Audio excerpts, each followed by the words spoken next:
All right, so we're going to talk for notes today, which is not really true notes here. I mean, we're not starting a section yet until the next little 2 day period here, but we're going to go over a skill that definitely came up in geometry class, but probably even in Algebra 1, pre algebra. And that's called simplifying radicals. And we're going to look at simplifying them two different ways. One, which is definitely the easiest, is rounding them to the nearest hundredth. So to get a rounded answer, this is no problem. All you need is some kind of calculator. And so I highlighted a couple that we want to do. So let's just look at number 2 here. So if we were going to simplify this to the nearest hundredth, hundredth means 2 decimal places. So all we have to do is take the square root of 20. So in your calculator, whatever kind of calculator you want to use, boom, we just type that in. So hundredth would be 2 decimal places, so that's going to be 4.47. And usually I put the little approximately equal to, come on, pen, there we go.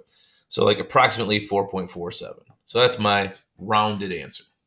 Okay.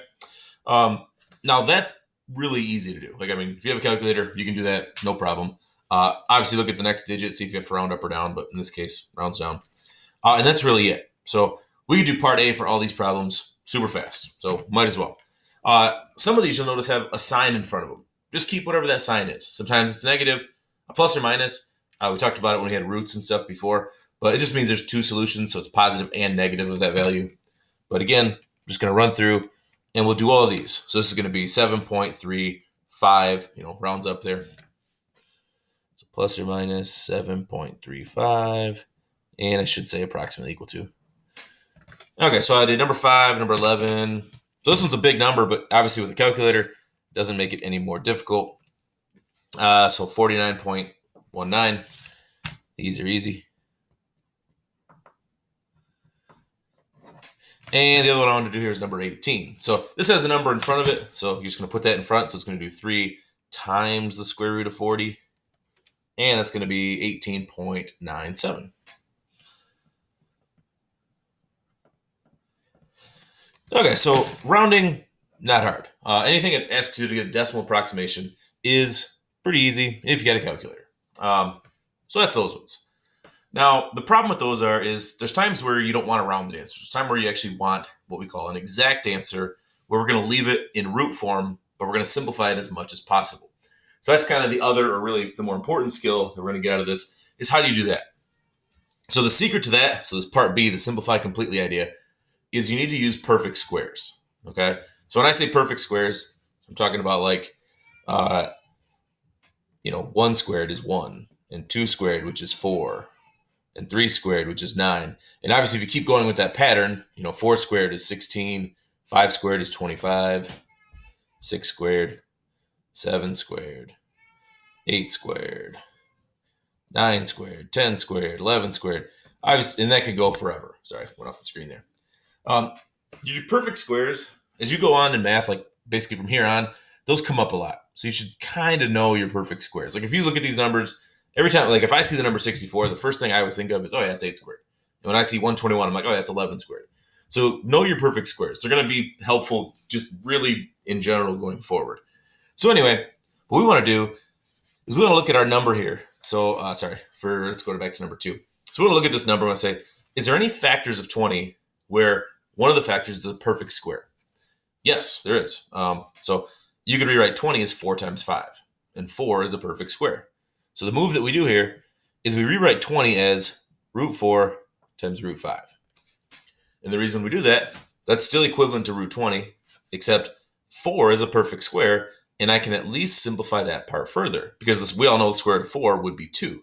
So that lets me say this answer is actually just 2 root 5. And that is what we're talking about when we're looking for these exact answers, or what we call simplifying it completely. This is going to be kind of really the main skill today. Now, if you look at part C, I also put on here, check that your two answers are equivalent. So when you've done this simplifying step and you get to here, this should still be that same exact decimal. So if I type in 2 root 5, I should still get 4. You can't see it there. 2 root 5 is 4.47. And that's the idea. These two should always match each other. So for number 2, I'd be done now. I got the rounded answer. I checked that it was equal to my exact answer. What gets harder on these problems is as the number gets larger, it gets more difficult sometimes to find factors. So 54, and you're looking at this, you're like, well, what are some factors of 54? How can I figure this out? If you're good at your numbers, then this isn't going to be too bad. And you can think of like, okay, does 4 go into it? I don't know. Does 4 go into it? You type it in. 54 divided by 4. Nope. Does 9 go into it? Ooh, sweet, it does. So I can use 9 and 6 as my factors. So again, the numbers I'm looking are my perfect squares from here. So since 9 is a perfect square and it's a factor, sorry, I'm all over the place, of 54, then I could rewrite it as 9 times 6. So root 9 times root 6. And I'm doing that so that I can at least simplify the part that is a perfect square. So this would be 3 square root 6. And that's now fully simplified. This should be equivalent to 7.35. So 3 square root 6. Boom, same thing. Since this one just had the plus or minus, we should keep that on there. Okay, and that's it. So this one I can say is equal to, because this is exactly equal to this, whereas this one's just approximately equal to. Okay, so we'll jump now to a real nasty one, number 11. 11's a gigantic number. And this is not always super easy to sit here and kind of come up with factors. So there's a few routes you can go here. You can chunk this, which is, you can just start with like a small number that can go into it. Like 4 is going to go into this. So 4 is a perfect square that'll go into this. The only problem with that is, so let me just show you what I mean. If we divide 4 out of that, we've now got another really big number, and we need to keep going. We need to say, can I pull any more perfect squares out of this? So I'll kind of show you this route, and then I'll show you another route of how I would probably do it. So let's say I do this. I'm like, okay, I can split it up to 4 and 605. So I can be like, cool, root 4, root 605. But the problem is I really need to make sure I'm done here. I don't know if 605 can go any further. Like 6, I obviously knew I was done. There's no perfect squares that go into 6. But 605, that's pretty big. There still might be. So if I were to keep going down my list here and trying like my perfect squares here and seeing, do any of these go through 605? And obviously like the process for that is you should really start with higher ones. So like you remember my 121, that was my top one. Man, my light is not good here. Ooh, but actually perfect, it hits. So 605 does divide by 121, which is 11 squared. So now I can go a little further here. I can rewrite my 605 as 121 times 5. So now I've got the root 4, but I can rewrite this as 121 times 5.